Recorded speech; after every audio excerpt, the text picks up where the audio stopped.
The ocean is empty, and your gas needle is hitting the red. You are hanging at 19,000 feet. The freezing air cuts through the cracks in the canopy, but sweat is stinging your eyes under your flight goggles. 32 other dive bombers are stacked up in formation behind you. An entire air group waiting for your call. Naval intelligence swore the Japanese fleet would be sitting exactly at these coordinates. Reality: nothing but open water. Every passing minute makes the fuel equation for a return trip harder to solve. The radio stays quiet. 66 men are waiting on a call only you can make. Turn back now, you might live, but the American fleet gets caught flat-footed. Keep pushing into the blind void, and your entire squadron feeds the ocean.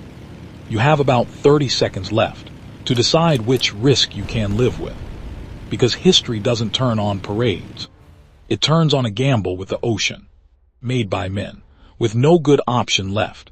The plan on paper is always flawless. Naval intelligence swears the Japanese carrier fleet is sitting exactly here. You pull back the stick. The Dauntless groans, hauling a 1,000-pound bomb off the steel deck. Behind you, 32 other planes stack into formation, carrying the outcome of the Pacific on their wings. Altitude: 19,000 feet. Outside the glass, it's below freezing. Inside the cockpit, the sun bakes it into an oven. Sweat soaks into your goggles, stinging your eyes. 2 hours of dead silence.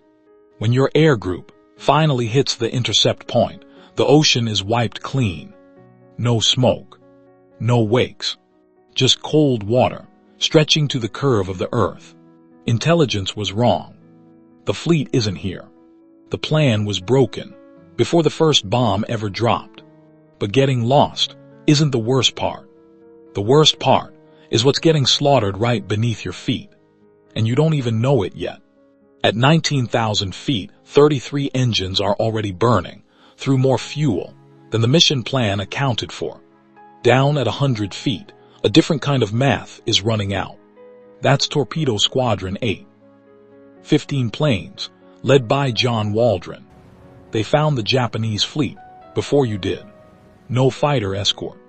They flew straight into the heaviest anti-aircraft grid in the Pacific. Japanese Zeros came down out of the clouds and tore through them. 14 of 15 were shot down. Not one torpedo hit its mark. Nobody in your formation knows any of this yet. The radio stays quiet. What that attack did, without anyone planning it, was pull every Japanese fighter down to sea level and leave the sky above completely open. You're just staring at the gas needle. The choice: turn back now, save yourself, or keep burning fuel on a search that might find nothing. You grit your teeth. You bank the stick north. You're not going back. You just gambled with gas and blood you didn't spend yourself. The Pacific doesn't take IOUs, and right on cue, it hands you the bill. Your eyes lock onto a white speck below. A Japanese destroyer, the Arashi, is hauling northeast at flank speed. She'd stayed behind to depth charge an American submarine, and now she's burning her boilers, trying to catch back up to the main fleet. A lone warship running flat out in the middle of nowhere isn't out for a stroll. She's running home. You key the mic and bark the order: follow the wake. The formation has already burned far more fuel than the mission plan allowed for. Trailing the destroyer adds distance in the wrong direction, with no guarantee there's anything at the end of it. You rolled the dice, and you won. 4 steel leviathans rise out of the haze. But what you see through the gunsight next is something almost nobody in this war has lived to describe. Kaido Butai, the invincible heart of the Japanese Empire, sitting right in your crosshairs. And the cruelest paradox of the morning is staring back at you. The sky up here is completely empty. No Zeros. The slaughtered American torpedo crews from an hour ago pulled every single Japanese fighter down to sea level. Their flawless surface defense just dug a massive unprotected grave in the clouds. You give the order to attack. In the confusion of the radio call, both squadrons end up diving on the same ship. Kaga, the nearest carrier, instead of splitting the targets, as planned. You kick the rudder pedals and shove the nose straight down. A near vertical dive. G-force crushes your chest. Blood drains from your brain. Your vision grays out. 1,500 feet. You yank the bomb release and pull out hard. Your bomb hits the water beside the hull. A near miss. But you weren't the only one diving that morning. One of the first bombs to slam into Kaga's deck belongs to Lieutenant Earl Gallagher, and more follow from the rest of your squadron. 27 planes end up diving on the same ship. In the chaos, leaving almost nothing for the second carrier. Hundreds of tons of unsecured torpedoes, bombs, and aviation gas sitting in Kaga's hangar deck trigger a catastrophic chain reaction. A tsunami of fire. 3 miles away, Lieutenant Dick Best realizes what's happened. The order to split the attack never reached him, or he never heard it over the radio. He pulls his last 2 wingmen out of the dive at the last second and turns for Akagi instead. Outnumbered 9-1, the 3 of them go in low and shallow.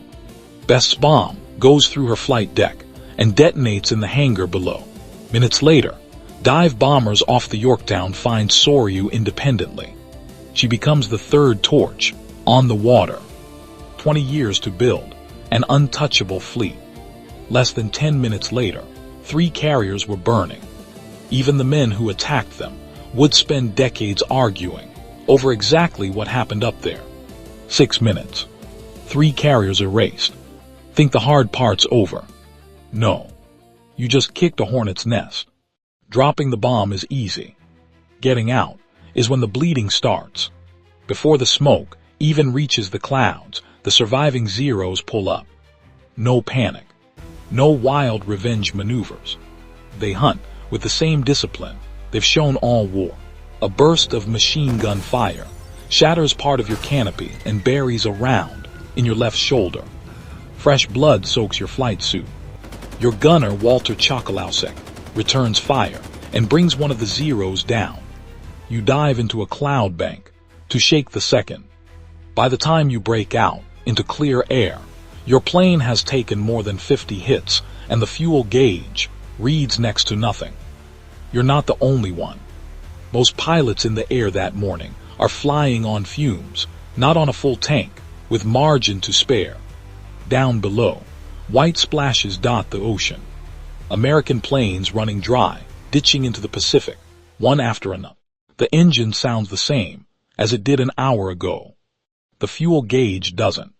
You don't fly back to the Enterprise. You fall back on momentum. There's no gas left for a holding pattern. You come in hot. The second the steel deck fills your windshield, your engine spits its last breath and dies. The prop stops spinning. Your dive bomber is now in freefall. The wheels bounce hard, then tear across the deck. When the arresting wire snaps you to a halt, there are no brass bands, no flags waving. As you stumble out of the shattered cockpit, blood dripping onto the steel, the corpsmen rush you in absolute silence. Every man on deck is staring at the horizon, waiting for planes that are never coming back. 3 of Japan's 4 fleet carriers are finished. The 4th, Hurryu, will be found and crippled by another strike before the day is out.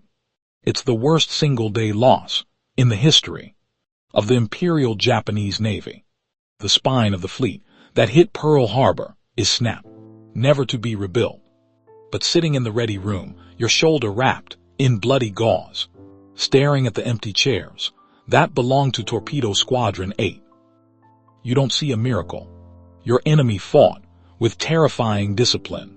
Your own side gambled with the lives of hundreds of young men, and the dice happened to land right.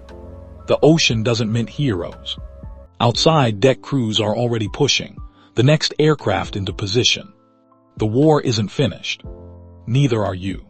You had the fuel gauge in front of you. Empty ocean below. 66 men behind you, burning the same gas, waiting on your call. If you've been the one staring at that needle, hitting the red, coordinates wrong. No proof the enemy was even out there. Do you save your own crews? Or do you push into the blind void, on a hunch, knowing some of them won't make it back either way? There's no clean answer. McClusky didn't have one. He just had to pick a way to be wrong. History remembers Midway as a miracle. The men who flew it mostly remembered the fuel gauge. Drop your call below. Subscribe to Turning Point History.